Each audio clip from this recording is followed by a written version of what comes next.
Yeah.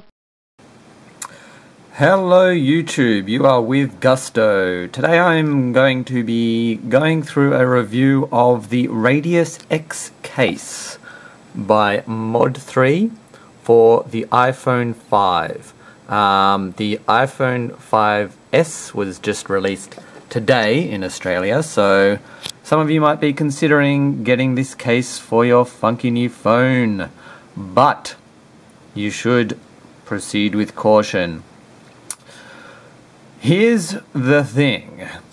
It looks amazing. It just looks fresh to death. It's really minimalist. It is super lightweight, and it is just gorgeously attractive with this titanium alloy that they use supposedly on space shuttles. I've never been on a space shuttle, so I can't actually verify that claim, but a little bit of background on the Radius X case. It was a Kickstarter, and it was successfully funded, and they produced it in several colors. I shopped long and hard to get the cyan version, so it's an anodized blue, but it also came in several other colors. I think they're pretty much selling now just the silver, black, and red. So the green and the cyan, I think, were canned because they weren't popular enough. But the cost of the item is big. Okay, this cost me 100 Australian dollars. Now, if you're in the US, you could probably get it cheaper because I was charged a ridiculous $30 for shipping from the US. But the case itself costs $70. Now, for $70, I expect a lot. I expect this to work perfectly, and I expect it to be better than any of the $10 crappy ones I can order from China. Is that the case? Not really. For $100 or 70 bucks, look, I'll just call it 70 bucks because most people who buy this stuff will probably be in the US. I don't think we're getting value for money here. So let me go through, having said that it is very attractive, very lightweight, and it seemingly ticks all the boxes. I'll tell you what's wrong with it. Number one, these hinges here. You see these tiny little screws? They are very difficult to fix into place, or rather to keep in place. So every week I need to go back to the box that they sent me the case in, take out this little baggie here, and use this. If you can see there is a tiny Allen key and a tiny screw. So allow me to just open this baby up. I don't want to lose that screw. I've already lost one screw. These screws are absolutely tiny, and they give you two spare ones, thankfully, because they will also thread in addition to getting lost easily. So every week I will have to tighten up these things, the little screws with the tiny Allen key, and that's a pain in the ass. It shouldn't come loose. The screws need a better design. Second problem is the flash. So that's the distance from the flash to the metal, and it's actually not to spec. This does not conform with Apple's specifications on flash distance from the case.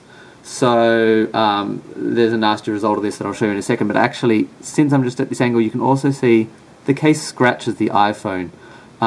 Look, I'm not that precious about scratches on my iPhone, but this will scratch it, definitely on all four corners, because of those loosening screws, and then if it ever moves about or the things come off, it will just scratch the case. So look, I bought this on the assumption, or not on the actual assumption, I had checked first that they had done their research with the flash distance. And if you actually have a look here, this is the Kickstarter page, and a bloke called Martin Peach has asked on January 10, question 1, I assume there is no camera flash reflection issue with the corner piece surrounds the camera. And very soon after was a response. This is by Mod3. You can see they are the creator, they are the Kickstarter official backers, and it says, we have tested in various lighting conditions using flash and no flash in dark and light areas. No issues at all with the reflections of the corner to the shot. This is one of two things, either a flat out lie or very poor testing. I assume if they've tested it with the silver anodized version that the flash reflection wouldn't have occurred, but if they'd have tested it with any colors, let me show you the result. So this is, I've just taken a random photo inside my house of a couch. This is a cream colored couch, and that's with the case on. So I took the case off and I took the same photo, and there it is. That's what it should look like, a nice bright natural cream color.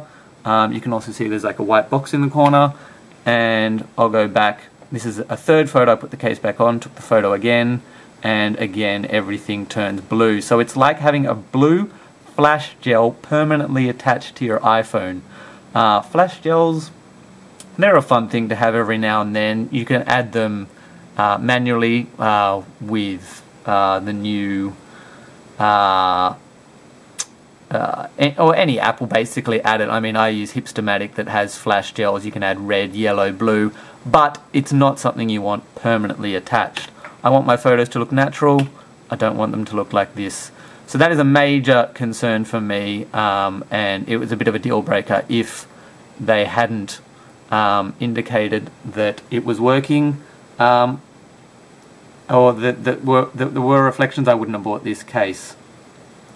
Again, going back to the weight, it weighs 4.9 grams. You hardly feel this thing on your iPhone. It is just super lightweight, and but that's a double-edged sword because it's really not strong enough. These corners do move around in your pocket, and so occasionally you'll be taking your phone out and you'll need to pop those little corner pieces back over the corner there. When it comes to sitting on the desk, it will sit off the desk, which is good. I like that. Obviously, one of the reasons you use a case. So, look, everything about this looks brilliant, but unfortunately, due to a few execution problems that need fixing, that would be the flimsiness of these arms that cause you to need to pop it back into place, the screws being inadequate, meaning you have to retighten them every week, and the flash being too close to the anodized piece. I wouldn't recommend this. So I hope you've enjoyed the review, and good luck with your iPhones, guys.